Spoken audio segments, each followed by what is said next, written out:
This is Pastor Marquise Franklin from New Creation Christian Center presenting to you a word for today by Annis Faye. We pray that these short devotionals will impact your life. Now let's tune in. Your heart determines a lot of what's going on in your life. Amen.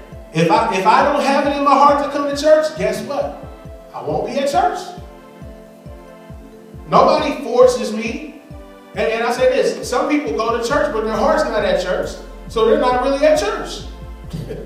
You're sitting there, but you're not really, you're like, man, what's my fantasy team doing this week?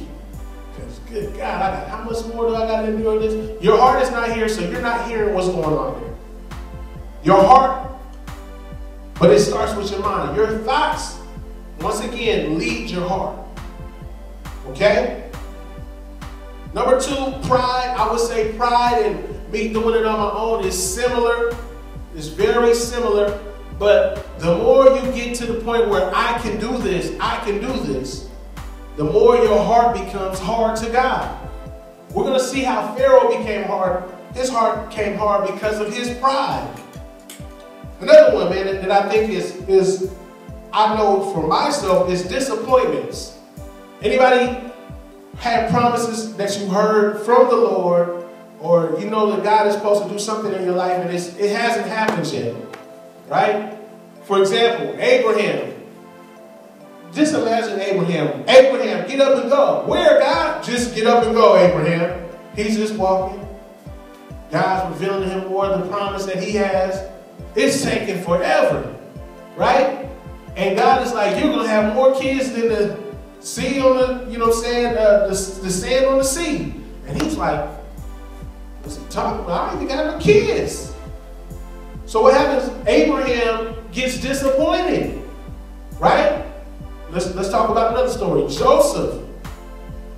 Hey, I have these dreams. They're supposed to happen. I know that they're going to happen. He gets thrown in the den because he told his brother his dream.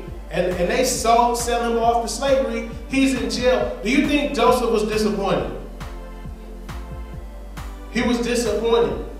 We get disappointed in our walk because the promises of God are not instant, right? God don't have a microwave system where 1 minute and wow, the promises of God are here. You're going to have to endure some things. Let me talk to myself.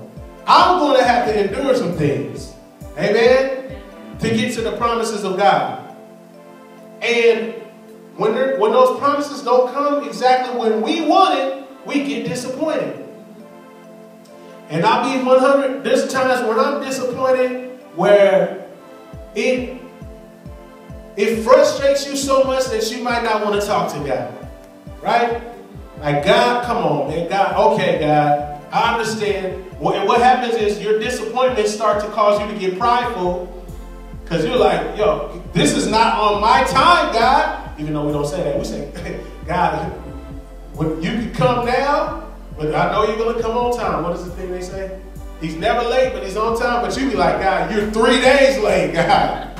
3 days, 3 months, 3 years. Come on, God. So what happens is our disappointments start to harden our heart because we allow them to cultivate how we think, right?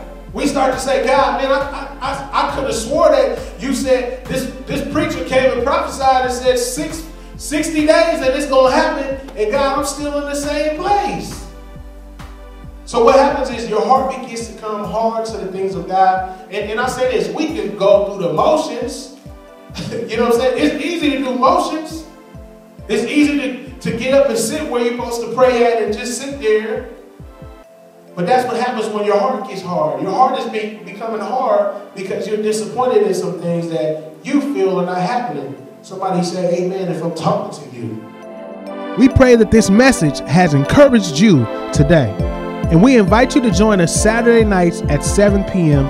in the Emerald City Bible Fellowship building located at 7728 Rainier Avenue South, Seattle, Washington, 98118. Once again, that's Saturday nights at 7 at 7728 Rainier Avenue South, Seattle, Washington, 98118. If you have any prayer requests, comments, or questions, visit our website, newcreationwa.org, and on there we have our links to our Facebook and Twitter sites as well. We would love to hear from you. God bless you.